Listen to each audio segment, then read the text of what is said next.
अगर बौद्ध धर्म जब तक नहीं अपनाएंगे तब तक जो है ये ऐसे कोटेंगे और जोटेंगे तो कोटेंगे तो तभी जोटेंगे। और इसके और ये और रिक्वेस्ट करता हूँ सारे ब्राह्मण समाज से, जो शेड्यूल कास्ट मंदिर में जाए ना उसको इतना पीटे कि वो दोबारा मंदिर जाना भूल जाए। ये जो है ना पत्रकार जितने भी हमारे मजदूर भाई थे, ये शेड्यूल कास्ट थे और ये उत्तराखंड के रहने वाले थे।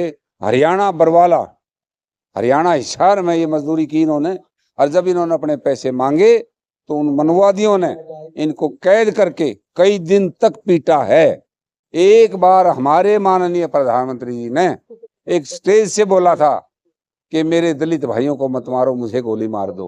ये 75 साल का अमृत महोत्सव है दलितों के लिए, मुस्लिमों के लिए, आंख खोल लो। साथियों, एक बहुत दर्दनाक घटना के बारे में आज मैं चर्चा करने के लिए ये भीम आर्मी से हैं, इनसे जानूंगा कि जो अभी उत्तराखंड में 11 मजदूर काम के सिलसिले में हरियाणा में आए थे, वो उनको ठेकेदार बंधक बनाता है।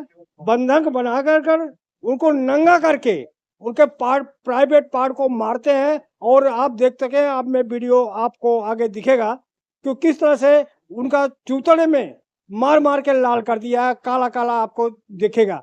तो उसी बारे में मैं हमारे जो भीम आर्मी के ये कार्यकर्ता है इसके बारे में डिटेल में बताएंगे आखिर ये मामला कहाँ का है। सर, सबसे पहले जय भीम। जय भीम सर, आपको बहुत बहुत साधुवाद जी। ये जो दर्दनाक घटना है, प्लीज प्लीज आप मुझे ही बोलने दीजिए। ये मानवीय चेहरे पर कलंक है। ये जो है ना पत्रकार जितने भी हमारे मजदूर भाई थे, ये शेड्यूल कास्ट थे और ये उत्तराखंड के रहने वाले थे। हरियाणा बरवाला, हरियाणा हिसार में ये मजदूरी की इन्होंने, और जब इन्होंने अपने पैसे मांगे तो उन मनवादियों ने इनको कैद करके कई दिन तक पीटा है। और जब भीम आर्मी को पता लगा तो वहां की भीम आर्मी की टीम ने जाकर के इनको निकाला है। और जैसे ही ये वीडियो सामने आया, कल ही मैंने एसएसपी हिसार और डीएसपी बरवाला को भेज दिया है वो वीडियो। और डीएसपी बरवाला से मैंने बात की कि सर, इसके अटेम्प्ट टू मर्डर है और SC/ST एक्ट और जितने भी प्रावधान, कानूनी प्रावधान हैं, उनमें केस दर्ज करके इन सारे अपराधियों को तुरंत जेल भेजें और स्पेशल कोर्ट में चार्जशीट दे करके और जो है इनको जल्दी से जल्दी पुनिश कराएं। और ये घटना तो बढ़ी है, कब से बढ़ी है मान्यवर पत्रकार महोदय, आप लोगों को बताता हूँ। एक बार हमारे माननीय प्रधानमंत्री जी ने एक स्टेज से बोला था कि मेरे दलित भाइयों को मत मारो, मुझे गोली मार दो। ये 75 साल का अमृत महोत्सव है दलितों के लिए, मुस्लिमों के लिए, आंख खोल लो। और ये हमारी लीडरशिप जो अलग अलग भटक रही है, इनको इकट्ठा होना चाहिए, जब इनसे लड़ा जाएगा। मैं आपको रोक रहा हूँ, क्या ये जो आजाद भारत है इसमें मजदूरी मांगना पाप है, ये अधर्म है, क्या है ये? ऐसा है, ये संघ की सरकार है।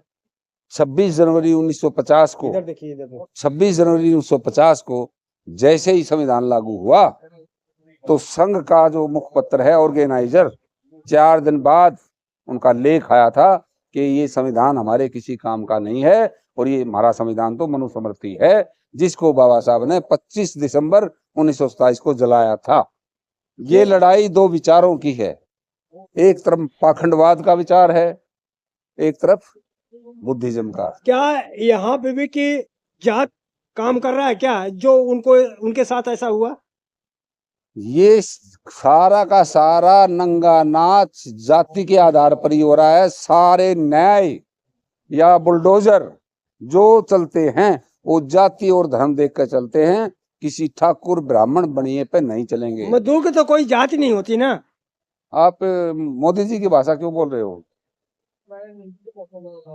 बोलिए क्योंकि किसान मजदूर इनका कोई जात नहीं होता। ये कहने के लिए है कि कोई जात नहीं होती। यहाँ सब कुछ जाति देखकर ही होता है। जाति मरने के बाद भी नहीं जाती। इस देश की सबसे बुरी बीमारी है तो वो जातिवाद है, पाखंडवाद है। हर जगह जात ढूंढते रहते हो आप। मैं क्यों ढूंढ रहा हूँ, वो ढूंढ रहे हैं आरएसएस वाले।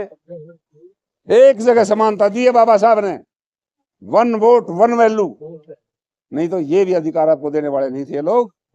इसलिए सारे काम जाति धर्म देख होते हैं। मैं ये कह रहा हूँ कि जो मजदूर इस तरह से पीट के चले जाते हैं, क्या इतना उनका सेंस नहीं है कि आखिर आप लोग पीटते हो ना, आप चिल्लाते हो ना, बोलते हो ना, कुछ करते हो, आखिर ऐसा मजदूरों में क्यों हीन भावना भर गई है? ज्यादा से ज्यादा लाइसेंस लेने चाहिए और ये युद्ध भीमा कोरे गांव की तरह लड़ना पड़ेगा तो इज्जत बचेगी। वो साथ इसी नवरात्रों में जो ना एक रामलीला में कोई कुर्सी पे बैठ गया था सूर्यप्रकाश, उसको पीट पीट के मार दिया।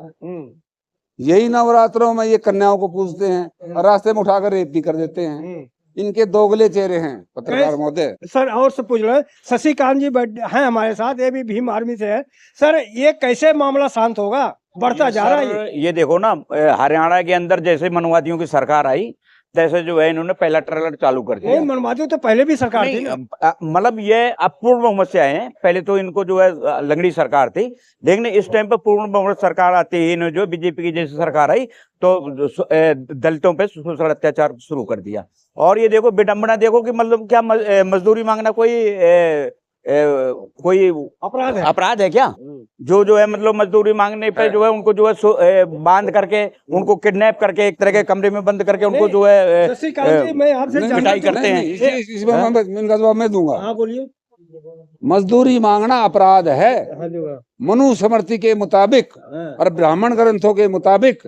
आप तीनों वर्णों की सेवा के लिए ही पैदा हुए हो, तो अपराध अपने आप हो गया। काम करो, मजदूरी मत मांगो। अपराध है ना, हाँ फ्री में काम करो, ये लिखा है उनके ग्रंथों में लिखा है। अरे तो पहले मैंने सुना है कि काम करने के बाद आपको 1 गिलास मट्ठा पिलाते थे और खैनी खिला करके काम ले लेते थे। मान्यवर ये लिखा हुआ है, वो यहाँ घुसी हुई है मनुस्मृति, मनुवादियों के यहाँ माइंड में है। वो पैदा होते ही सिखा देते अपने बच्चों को।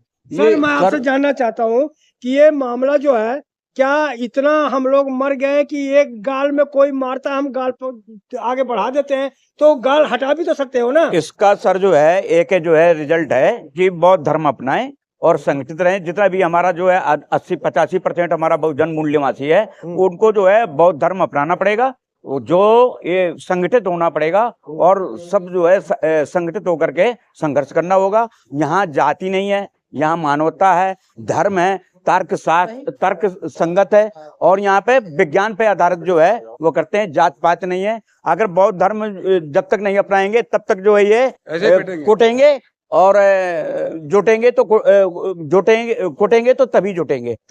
इसके और ये करता हूँ सारे ब्राह्मण समाज से, जो शेड्यूल कास्ट मंदिर में जाए ना उसको इतना पीटे कि वो दोबारा मंदिर जाना भूल जाए। आप तो उल्टा बोल रहे हो। हाँ, ये जब ही सुधरेंगे, जितना पिटेंगे उतना सुधरेंगे। सर ये उल्टा बोल रहे हैं ये? सर जो है ये सही बोल रहे हैं, क्योंकि हमारा जो है समाज है ना बहुजन मूल्यवासी है। अरे ये भाई आस्था है ना लोगों का, आस्था कहीं जाएगा। आप करोगे बहुत पिटेगा, आस्था है वो ठीक है, संविधान ने दे रखा है, लेकिन ये तो देखिए ना कि जो है जात देख करके पिटते हैं। तो जब पिट रहे हैं तो बौद्ध धर्म क्यों नहीं अपनाए भाई? बौद्ध धर्म अपनाए, बौद्ध धर्म अपना लेंगे नहीं पिटेंगे। यहाँ पे जो है, अरे यहाँ पे तर्क के द्वारा है, ये पखंड पे नहीं है, पे यहाँ जाति नहीं है और मानवता है यहाँ पे, और जो एक समानता है, आर्थिक मजबूती, समानता है, हर चीज है यहाँ पे जो है। तो यहाँ पे जो है बौद्ध धर्म क्यों नहीं अपनाए? अगर संगठित रहेंगे तो जो है कोई भी कर सकता है ऐसे। मनोहर जी, ये लोग कहते हैं कि अब बौद्ध धर्म केवल एक विशेष जात क्या है? बौद्ध धर्म नहीं, विशेष जात नहीं है सर। हमारा जो है पहले जो है हमारे जो अशोक सम्राट काल से जो है हमारा एक वो था जो है गंगा से बोलकर किताब लिखने वाला कौन है? एक मिनट, गंगा से बोलकर किताब लिखने वाला कौन था? तो राइटर है। केदारनाथ पांडे। उन्होंने बुद्धिज्म को पढ़ के अपना नाम भी राहुल साक्तार रख लिया। ठीक है, तो बुद्धिज्म जो पढ़ेगा ना उसमें ज्ञान आएगा, उस पाखंड में घंटी बजाने से ज्ञान नहीं आएगा। और ये न्याय कैसे मिलेगा? न्याय तो सरकार देना नहीं चाहती आपको। क्या बौद्ध धर्म से न्याय मिल जाएगा? इकट्ठे होकर सत्ता में आए master. Political power is the master की, जो सारे तालों को खोल सकती है। हमारे सारे बहुजन लीडरों को एक छतरी के नीचे आना होगा, तो बचेंगे, नहीं तो अलग अलग पिटेंगे, अभी मरेंगे। अभी हमारा जो प्रश्न है, प्रश्न का उत्तर नहीं मिला सर। आपने कहा कि बौद्ध धर्म अपना लोगे सारा न्याय मिल जाएगा, लेकिन मनुवादी लोग कह रहे हैं कि विशेष जात का धर्म है, तो एक जात से कैसे आप न्याय प्राप्त करोगे?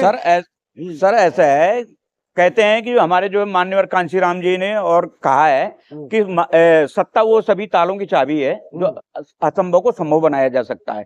तो हमारा जो बौद्ध धर्म में हो जाएगा, हम 85% होंगे तो 15% क्या करेंगे? अब तो आप ही ये देख लीजिए, एक बताइए सर, 70 साल हो गए। नहीं, आप देखिए, आप 85% का नाम ले रहे हो, अभी 85% रावण को जलाने जाएगा, आप कहते हैं यहाँ पर आपको कितने परसेंट है? तो हमारे जब तक जो है ये बौद्ध धर्म नहीं अपनाएंगे ना, तो ऐसे पिटेंगे और ऐसे असंगठित, क्योंकि जो मनवादी है। आप यहाँ आए हो, आपके बहुएं जाके रावण की जलाएंगे, आपके बहुएं जाके वहाँ पे रामलीला देखेंगी। हाँ, तो हम जागरूक कर रहे हैं, हम बहुजन मूल निवासी को जागरूक कर रहे हैं कि भाई बौद्ध धर्म एक जो है धर्म है जो सबको समानता देता है, कोई जातियां नहीं है यहाँ पे, जो है एक इक्वलिटी है और सबकी बराबर के हिस्सेदारी है। बस सत्ता हासिल करने की बात है। जब हमारे पास सत्ता आ जाएगी तो ये सारी समस्याओं का समाधान हो जाएगा। जहाँ से हम लोग शुरू किए थे उसी मुद्दे पे मैं आप जा रहा हूँ कि आखिर ये मजदूर को जो न्याय नहीं मिल रहा, उनको मजदूरी नहीं मिल रहा, आखिर सरकार से मिलेगा या अपनी सरकार बनाना पड़ेगा? क्या इसका उपाय है? ये सर जो है हम संगठित होंगे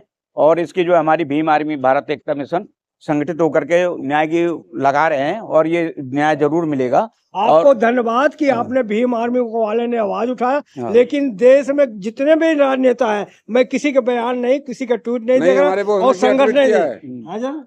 चंद्रशेखर भाई ने ट्वीट भी किया है, हमारे दोनों अध्यक्ष ने किया है, महेश पहवाल ने ट्वीट किया है, हिमांशु वाल्मीकि ने ट्वीट किया है, और मैंने डीएसपी बरवाड़ा से बात की है और उनसे रिक्वेस्ट की है कि आप मुझे उनके मलहम लगाने के लिए तुमने आप लोग गए?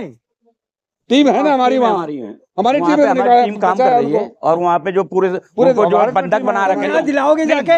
उनको बंधक बना रखा था, छुड़ाया है उनको, न्याय दिलाने तक लड़ाई जारी रहेगी। तो देख सकते हैं भीम आर्मी के लोग कह रहे हैं कि हम उनके संघर्ष में साथ देंगे, जो भी परेशानी है वो उसका हम हल करेंगे। आप देख रहे थे बहुजन समय, और कैसा आपको लगा प्रतिक्रिया जरूर दें। धन्यवाद। Thank you.